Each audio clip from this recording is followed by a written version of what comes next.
get pen and paper, write this all out, especially as we're going into 2026. Let's be clear on what we're doing so we can make sure that we're making the best use of our time. Hi guys, welcome back to my channel. And if you're new, welcome to my channel. My name is Stephanie Yates Anya, Steph Anya for short, and I'm a licensed marriage and family therapist. Today we're going to talk about what it feels like dating in 2025, and I'll share some of the common pitfalls that I see, as well as some tips to help you set yourself up for success when it comes to dating. If you're curious, stay tuned. What's on your mind? Before we get into today's video, I want to take a second to thank today's sponsor, which is Bombas. Bombas is a purpose-driven brand that I'm happy to work with, especially around this time of year. It's not only cozy season, but it's also gifting season. Bombas provides gifts that you could give to literally anyone. One of my favorite stocking stuffers is socks. Bombas offers high-quality socks, t-shirts, slippers, and what I love is that for every item that is purchased, another is donated. So Bombas donates the top 3 most needed items to homeless shelters. That's t-shirts, socks, and underwear. So every time you purchase one of their products, you can feel good about also giving back. They have such quality material like merino wool, cashmere. This is the perfect time to upgrade your sock game, feel good, and do good. By using the link in my description box or the QR code here right on the screen, you'll get 20% off of your first purchase. Go to bombas.com/StephAnya or use the code StephAnya at checkout. Now let's get back into the video. I want to take a second to thank you all for your suggestions for videos. I put up a community post asking you to let me know which videos you want to see.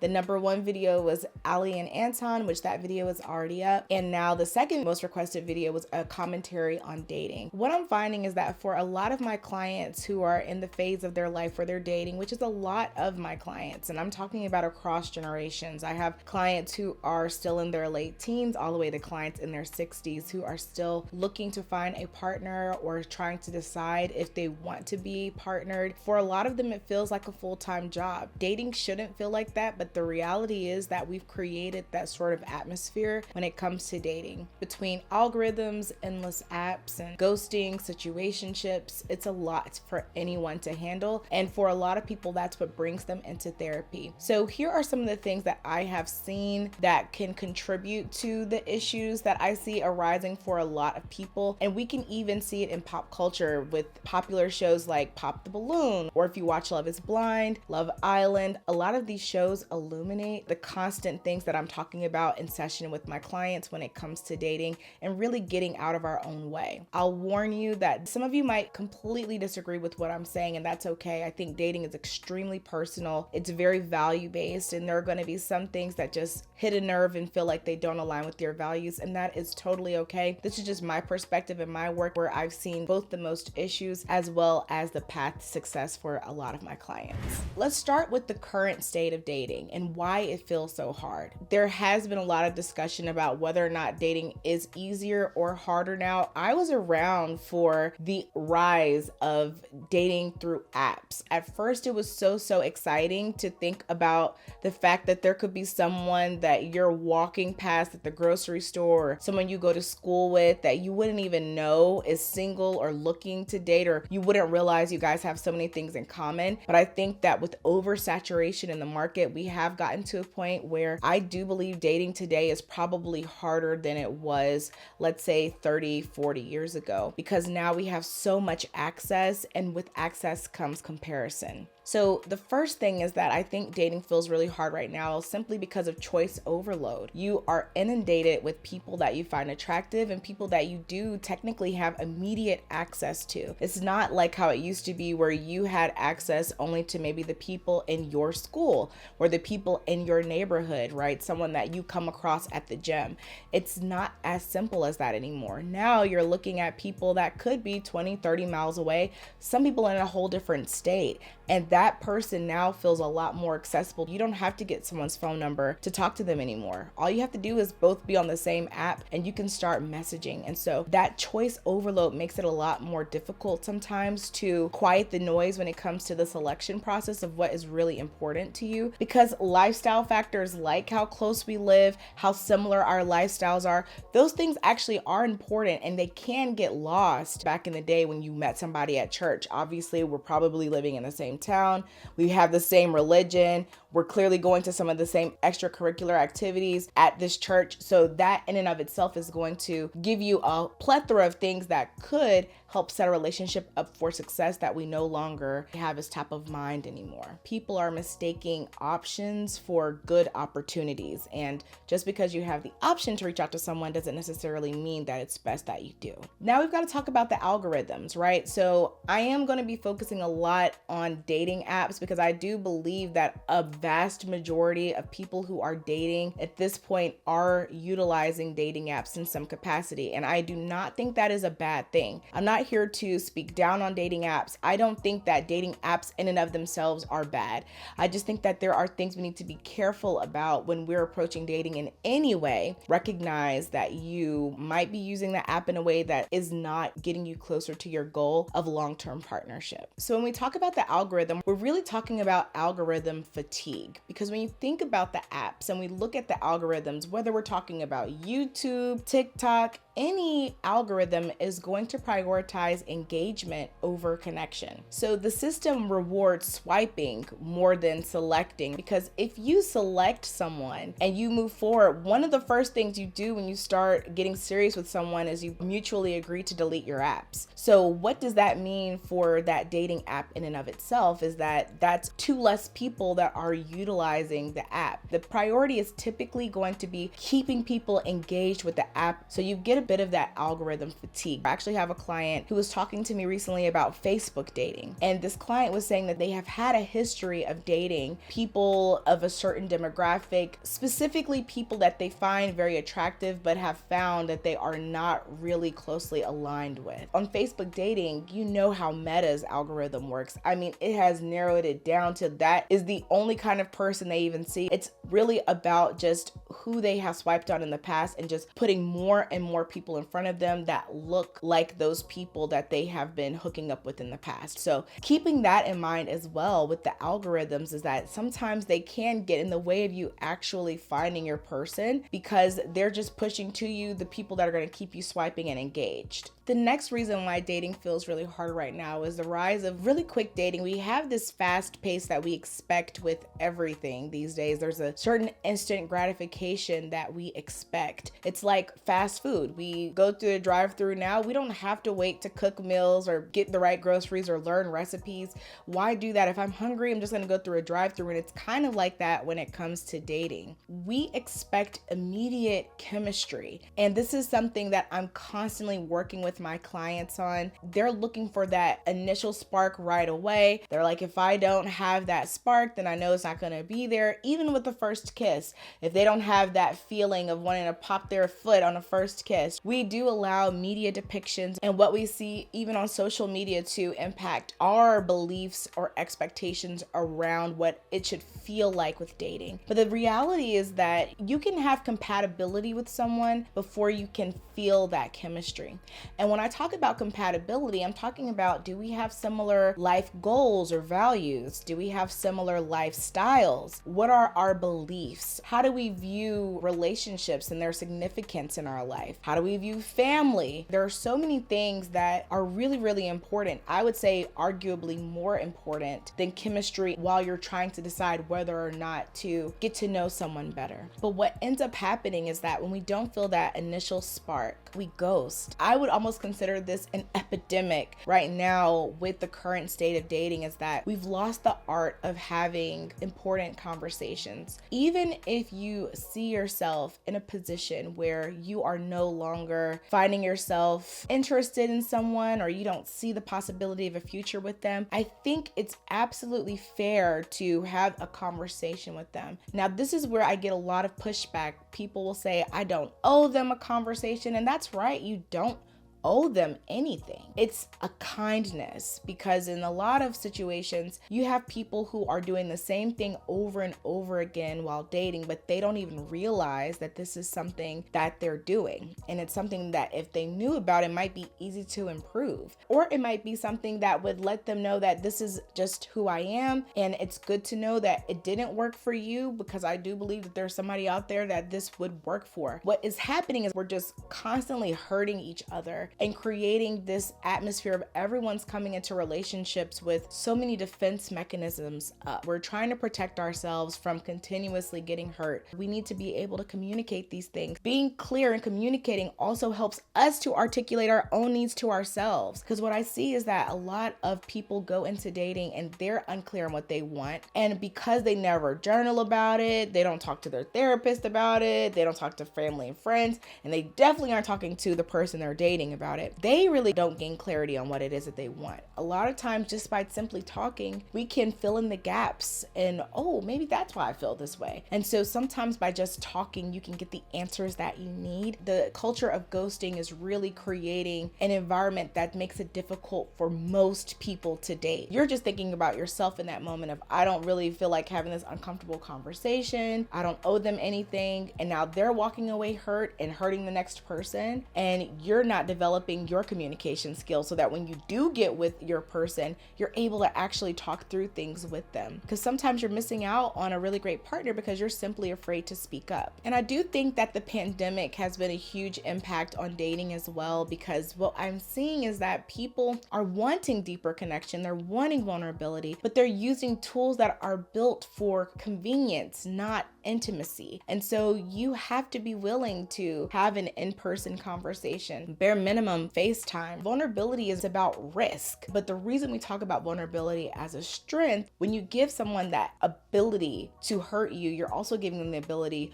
to not hurt you, to help build trust, to show you love. You're giving them the ability to build you up. It is risky to delete the apps. It is risky to have an in-person conversation with someone. Those things are very scary. They can be nerve-wracking, but that's what's required to build intimacy with someone. I see this a lot where we're essentially counting ourselves out. We assume, oh, I'm probably not a person's type. I just assume that they wouldn't like me or want to be with me. And because of that, we act out of that insecurity and we allow this situation to make us feel worse about ourselves. We cannot say what another person wants or needs. You can only focus on what you need, what you want. If this is a person that you like, a person that you want, you don't know what they need or what they're attracted to. You can't just assume that they will not want you. And that applies in person as well. If you see a person out, you like what they look like, strike up a conversation. I know that it's challenging, especially for women, to approach a man that they're interested in, especially because it feels like it's off balance of the dynamic that they want. And I think that's totally fair. However, we're missing opportunities. What if that man thinks that he's not your type? For some of you, that'd be a deal breaker. Like, okay, I don't want an insecure man. Totally understand that. But in the event that knowing that information would change how you feel, consider striking up a conversation with them. It could be something as simple as like, do you know where this is if you're at the grocery store? How do I use this machine if you're at the gym? Different things to just see. If I start a conversation with this person, would they be interested in talking with me? Now, research does show that there is a significant imbalance between men and women when it comes to the dating market, when we're looking at education, income. So I'm not being ignorant to think that the only problem is that we're not talking to men or whatever. I understand that there is not a fair dating pool out there. What I'm saying is that this is the dating pool that we're working with and that we're only looking for one person. My clients and I always talk about believing that your one person is out there, believing that there is somebody out there with the pure heart, with the skills and knowledge to be the person that you need them to be, and focusing on that. Because when we focus on the numbers, when we focus on the imbalance, it can put us in such a scarcity mindset that we really do accept the bare minimum instead of maintaining our standards. Now, I want to talk about some of the dating apps specifically. I talked a little bit about Facebook dating, but let's talk about the different types of dating apps and the pros and cons of them. So you have your swipe apps like Tinder, Bumble, Hinge.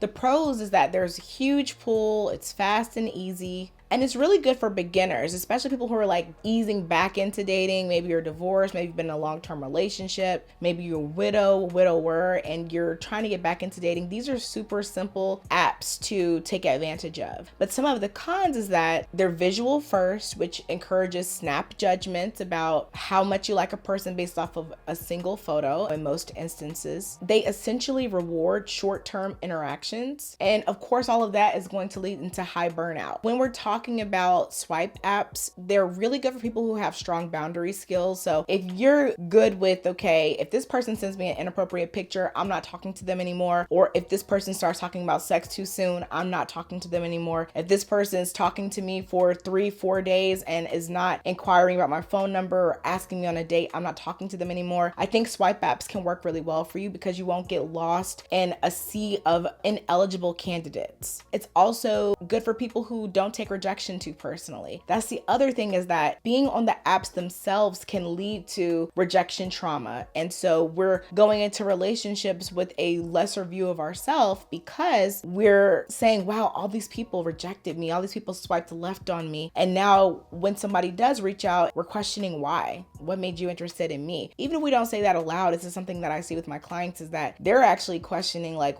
what's wrong with you that you wanted to be with me? And that is where they start nitpicking and looking for anything that might be wrong with this person, because the truth is that they're projecting their own insecurities onto that person. So really, for swipe apps, I would say that these apps are really good for people who have a secure attachment and strong emotional regulation skills. If your self-worth is not dependent upon other people's perspective on you, obviously we're all affected in some capacity about what people think. However, if you are able to quickly rebound from that, you still know that no matter what somebody thinks about you, you're beautiful, you're educated, whatever the case may be, a swipe app can be really beneficial for you, and even for a lot of people, just fun. If you have an anxious attachment style, I find these types of apps to be extremely difficult to navigate because you might quickly attach to someone that maybe you've only been talking to for 24 hours, 48 hours, and maybe if they stop talking to you, because again, we are living in a culture where ghosting is so dominant, you might be putting yourself in a position where you're chronically attaching and feeling rejected by people and being hurt and traumatized in the process. If you don't have insight into your attachment style, there's a lot of quizzes or tests that you can take for free online to get a better understanding. But just having an awareness of your attachment style can really help you when you're trying to decide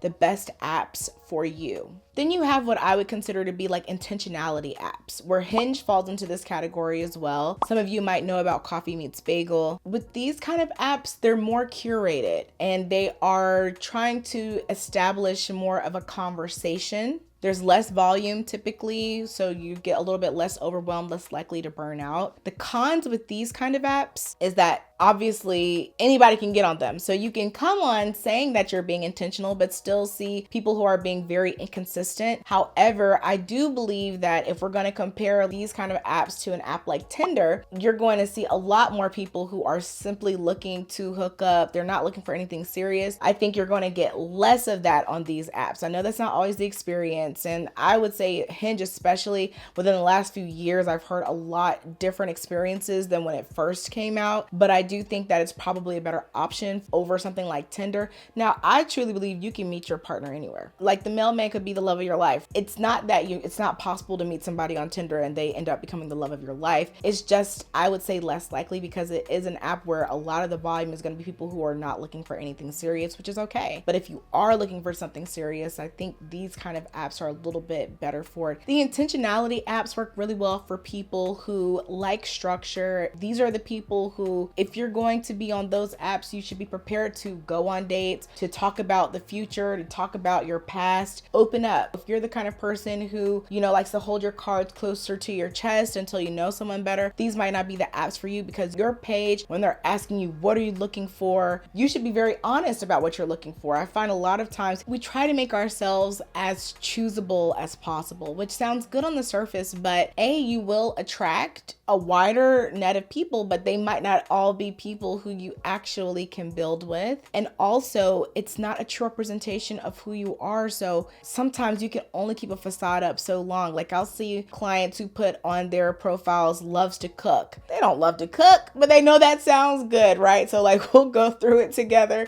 And I'm like, is this true? Is this true? Or like saying, they're just wanting a long-term partnership when they really want marriage, but they don't want to scare anybody off. Put marriage, because you want to find somebody who's not going to waste your time. And if the word marriage scares someone and that's what you want, you don't want to move forward with them anyway. So making sure that on these more intentional apps, you're being as honest as possible. I find that people who are comfortable being open and honest and vulnerable, these are the kind of apps that work the best for them. You have your niche apps like BLK, Christian Mingle, The League, Her, JDate. There's so many different types of niche apps. What's great about these apps is that it narrows down the dating pool. You have shared values from the start. If you're on Christian Mingle, then you can pretty much assume the person you're talking to identifies as a Christian in some way. There's less noise, and so we assume that there's going to be higher alignment. The cons, of course, there's a smaller pool, so you'll have less people to engage with, which to me is not necessarily a con unless you find yourself not having anyone to talk to.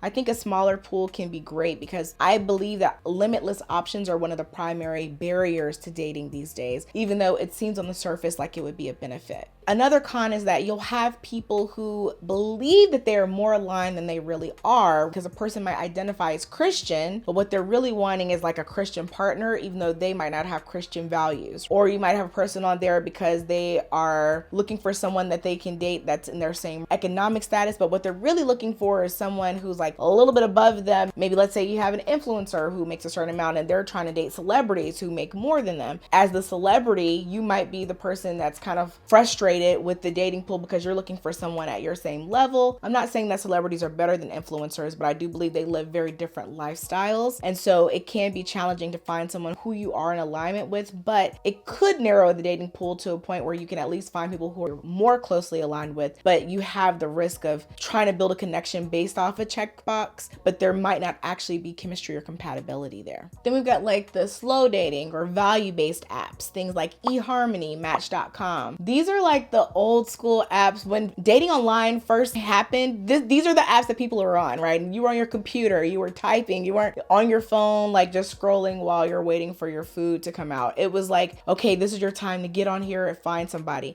They're more long form, and a lot of people would consider these to be better for long-term compatibility. A lot of these are subscription based, where if you really want to take advantage of them, you need to pay a fee. What a lot of people like about that, and a lot of my clients, especially a lot of my clients who are Gen X or boomers, they really like that because it shows that if a person is willing to pay to be on here, then they're probably pretty serious about finding someone. For a lot of people in those generations, especially, they are coming off of long-standing marriages, or they've been trying to get married for decades at this point, and they just do not want to play games. So I find these apps to be very, very good for people who know exactly what they want. They're not trying to casually date. They're trying to find a person they can be with for the rest of their life. Some of the cons, it is less exciting up front because it is so long form, and it can be a lot more time consuming to develop these profiles. They are long form profiles, but you really want to give a complete picture of who you are and what you're looking for. It's best for people who are seeking an emotional connection over an instant spark. They're not looking for that quick, immediate gratification of chemistry. They're comfortable with building over time. That's the population that those types of apps are best for.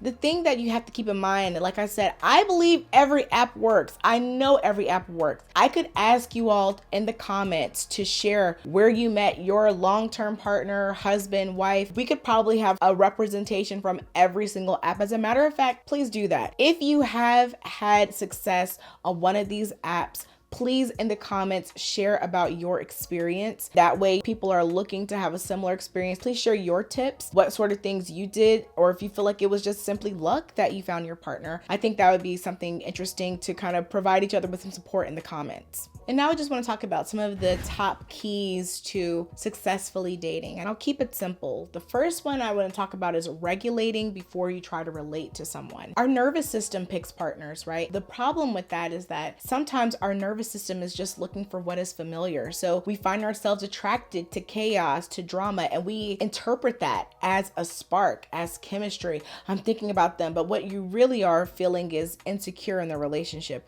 You're questioning when you're going to hear from them. We confuse that nervousness with excitement, focusing more on the physiological sensations than the actual content of our conversations with them and the actual consistency of our interactions with them. I'd also encourage you to check in with yourself. Ask yourself constantly, am I responding from fear or am I responding from clarity? That can go in so many ways. Who are you picking? Are you not choosing a person because you think they're too attractive and they won't be attracted to you? Are you not responding honestly because you're afraid you're going to run a person away? Ghosting someone because you're afraid to have a real conversation with them? Ask yourself constantly throughout the dating process, am I making this decision as a result of fear or a result of clarity? Maybe I'm clear that this is not going to work and I feel confident in that and I'm moving forward. But if I'm doing it because I'm afraid, I've even heard my clients say they're afraid that it will work and they're afraid about what it will mean to uproot their life and change their lifestyle for this person. That again is a decision that you're making based on fear. Understand the difference between your emotional and relational needs versus your preferences.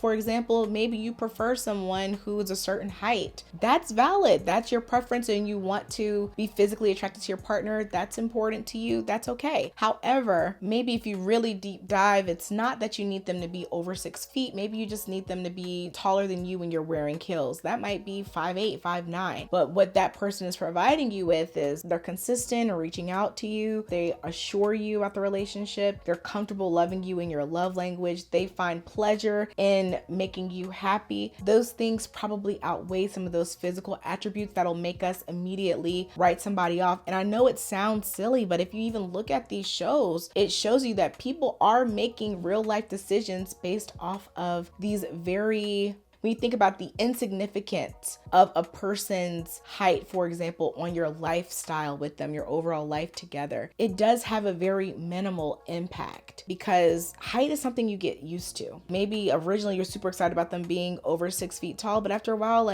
they're just that person. They're not the 6 foot tall person anymore. I'm just using that as an example because I see this a lot where a person focuses on their preferences, but they're not really thinking about their needs.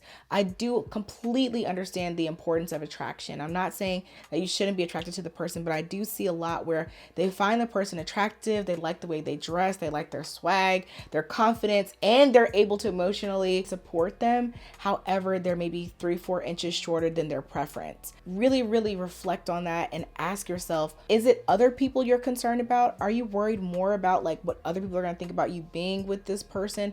What is the primary reason that physical attribute is so important to you? Let's talk about pacing. One of the main issues I see with dating, especially virtual dating, is keeping up with the pacing. I don't want you to artificially or arbitrarily slow things down just to say, I'm waiting 3 days to do this, 5 days to do this. But I also don't want to see that expedited process with dating that can make you feel like you're a lot closer to a person and moving forward with them a lot quicker than your experience with them warrants. I'm thinking specifically about people who might move into boyfriend, girlfriend title, for example, without even meeting someone in person. I also see maybe you're meeting family, things like that, but you haven't even seen this person in multiple contexts. You don't even know what they're like when they're angry, or you're not familiar with their triggers. Things like that are very important. And I'm not saying that, that's going to take 6 months to a year to know, but you do want to see a person in multiple settings. You want to understand, how do you guys handle conflict? How do you argue? Those sorts of things are important. And then also when it comes to the physical side of things, knowing your own boundaries. Some people, having sex is not that deep. It's literally just physical gratification. There's not a serious emotional tie there.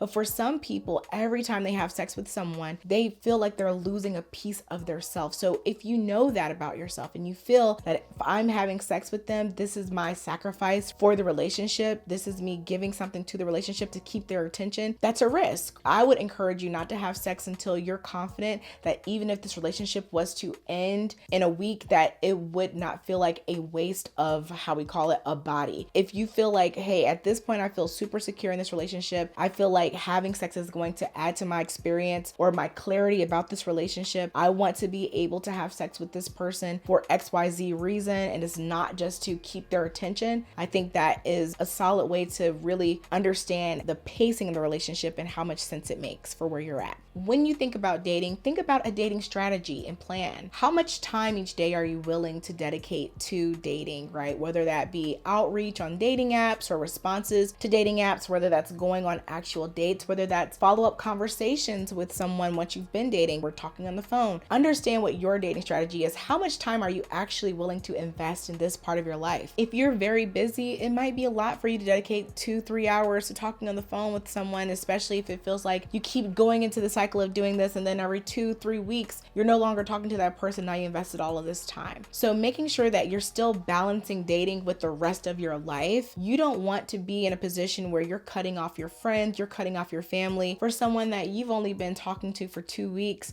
because you're having a hard time balancing your real life with this fantasy of a life you could have with this person. So making sure that you're clear on what your dating strategy is, how much time you're willing to invest in it, how many apps you're willing to be on, how many people you're willing to talk to at once. Get pen and paper, write this all out, especially as we're going into 2026. Let's be clear on what we're doing so we can make sure that we're making the best use of our time with dating. It's super overwhelming when you're on 5 different apps and you're talking to all these different people. So be very clear. I have some clients who limit it to, this month I'm focusing on these 2 apps, and if I haven't found somebody, the next month I'm focusing on these 2 apps, just so that they can make sure they're not too overwhelmed with going back and forth and leaving people hanging that could be good candidates. You also want to build on your ability to pick well, right? You want to be a good picker. These are some of the questions you should ask yourself when you are starting out with dating someone. Do I like how I feel around them? Do they expand my peace or do they disturb it? Are they consistent even when it's inconvenient? A healthy partnership is really about consistency, care, communication, and a shared future direction. Where are we headed? Are we both on the same page about marriage? Are we both on the same page about kids? If we're not in the same state, are we on the same page about where we would move? Where would we live? These are the things that you should be focusing on when you're dating. Now, there's a balance of getting to know someone and talking about your future,